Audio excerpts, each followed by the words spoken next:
dragi gost, Pa možemo. gospodin Pigeon. Možemo slobodno reći i rado viđeni prijatelj u našoj emisiji, Tomislav Goluban. Dobro jutro i dobrodošli. Mr. Pigeon, dobro jutro. Bog, bog. Dobrodošli. Toliko ste produktivni i kreativni, malo nam dođete i svaki put. Jel on opet ima nešto novo? Da, svaki put je nešto novo. Nedavno priča iz Amerike. Hoćemo malo o tome za početak.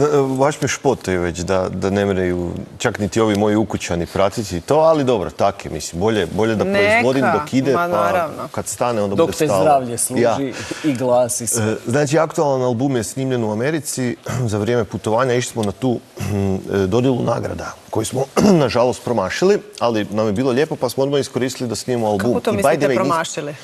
Pa nismo je dobili. Pa niste promašili, bili ste nominirani za prestižnu nagradu. Da, i onda smo snimili usput album.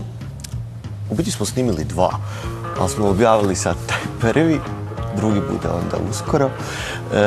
To je prvi album koji je napravljen u suradnji sa američkim glazbenikom u naslovu. Znači, baš sam, malo sam pustio, neki Amerikanci nešto vele na temu zagorskog bluza.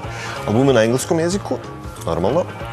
Većinu je otpjevao gospodin koji se zove Kruk-Taj Tomi, koji je bili u Hrvatskoj i čak emisija naša HRT-ovska od Martine Valičić je, ja uopće ne znam kak je to stepla s prstom, ali točno u klub u Nashvilleu, mislim to je jako veliko sve, je uletila gdje je Kruk-Taj Tomi sviral, a gdje smo mi bili prije tjedan dana. Tako da je cijela priča baš dobro je da sam tu.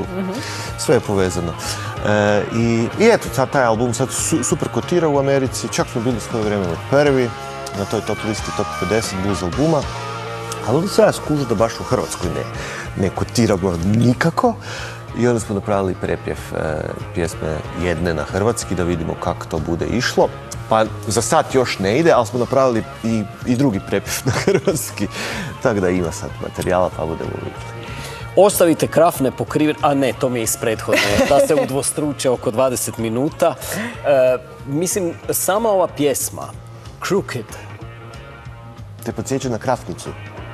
Podsjeća me na puno toga. To je, mislim, ima li još detalja o toj pjesmi? To je zapravo tvoj autorski proizvod ili tu ima malo utjecaja sa strane?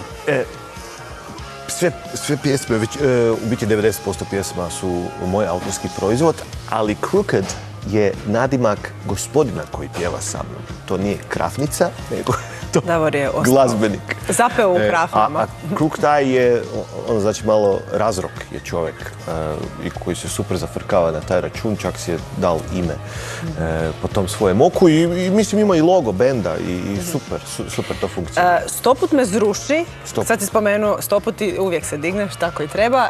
To je prepjev jedne od pjesama. Kako je naziv na engleskom? Up is Down. U biti je prepjev super napravljen, pozdrav žuna, Zvonko Kudelić, moj prijatelj koji je jako puno tu pomogao. Znači nije direktno prepjev, ali je super pogođen smisao. I još smo to normalno zagorski prehitili i baš sam zadovoljan kako je to izašlo. Ne damo životu da nas pobjedi, ma koliko se ponekad trudio. Ajmo se malo vratiti na ovu nominaciju. Rekli ste, fulali smo, ja ne bih to tako nazvala, nominacija za prestižnu nagradu u legendarnoj dvorani Grand Ole Opry. Ma da, opet je priča vezana za Kruk-Taj Tomija. Baš je to sve nekako isprepleteno, simpatično. Znači oni kad su došli u Hrvatsku, sedimo mi za stolom, jedemo i ja rekao joj, opet sam nominiran za nekakvu nagradu. Jer danas u tom internetu i tim čudesima svako malo si nominiran za nešto. Pa niste ja to uopće niti gledal. I veli on, pa si ti lud, pa to je Josie Music Awards, to sam ja dobil prije godinu dana i to ti je u mojem gradu. I to ti je u dvorani Grand Ole Opry. To taj gospodin Crooked? Da, i sjedimo mi tako. On je sve dobio prije tebe. On je svugdje bio prije tebe, pjevao je prije tebe. Ali on je samo malo stariji. Dobro je učiti od starijih. I tako da sam iz prve ruke dobili informaciju da to nije nikakav fake, jer sam mislio da je to opet naša nagrada plati pa ćeš možda dobiti nešto.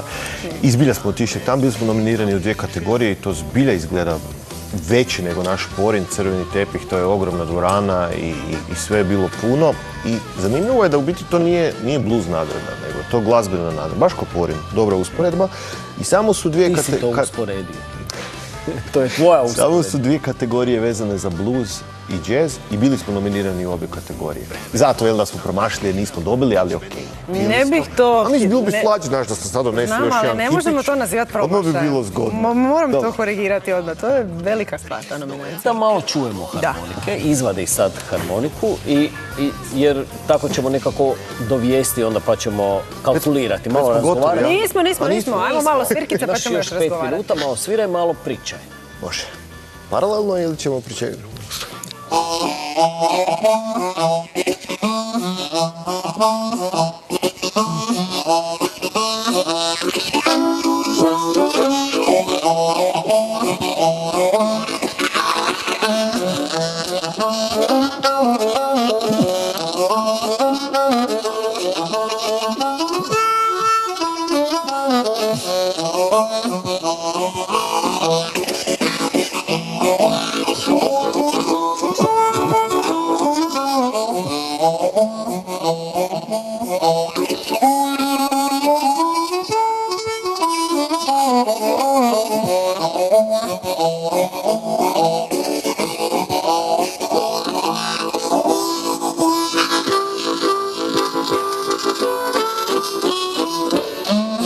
Ti me zaustavi kad dođeš. Ne, znaš šta, ako radim neke grimase, to je zato što kad sviraš, meni se usta automatski. To mi je kao uvjetovani refleks. Ti si možda jedan svirač usne harmonike za kojeg još uopće ne znaš da bi mogao biti dobar. Latentni.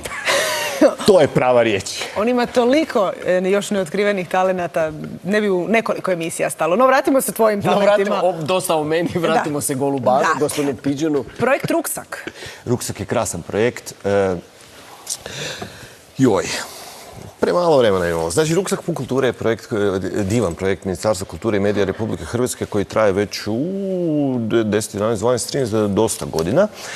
Sad budemo špotali, ali to je projekt s kojim profesionalce, umjetnike dovode u škole kod klinaca. Znači, nisu samo glazbenici, tu su i kipari, plesači, ali baš ljudi koji su život posvetili svojoj profesiji.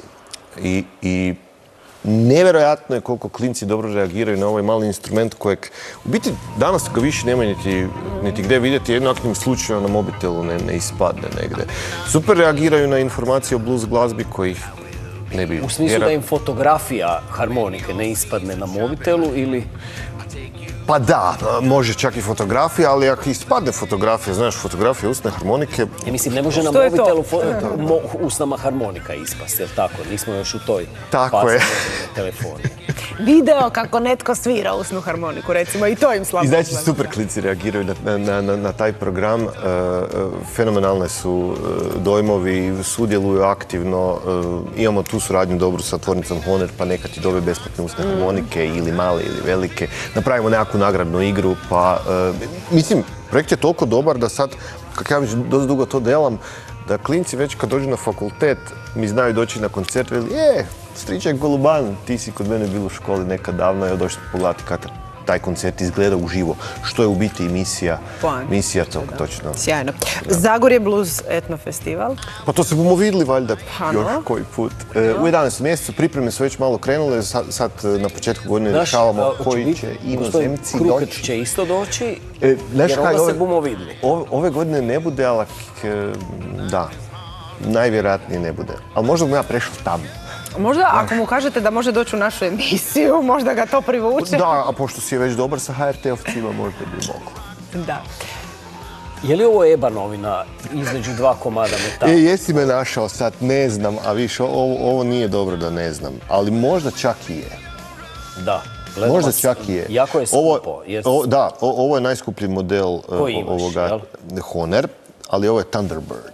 Koliko imate? Koliko primjeraka usnih harmonika jako imate? Puno. Nema broja jer usna harmonika se dosta brzo potrga pa onda kupiš novu. Ali imam dobru suradnju sa tvornicom Honer pa imam nekakve svoje puteve. Sad si to već nekoliko puta izgovorio da više ne smijemo to spominjati. Ali kad je EBA novina, mislim, novi model. Nadam se da više nije Slonovača. Da, iz te tvornice. Hvala puno, Tomislav. Pratit ćemo i dalje. Zruši me 100 put i ne damo se ni jedan put. Vidimo se mi sigurno brzo s nekim novim radom. Hvala.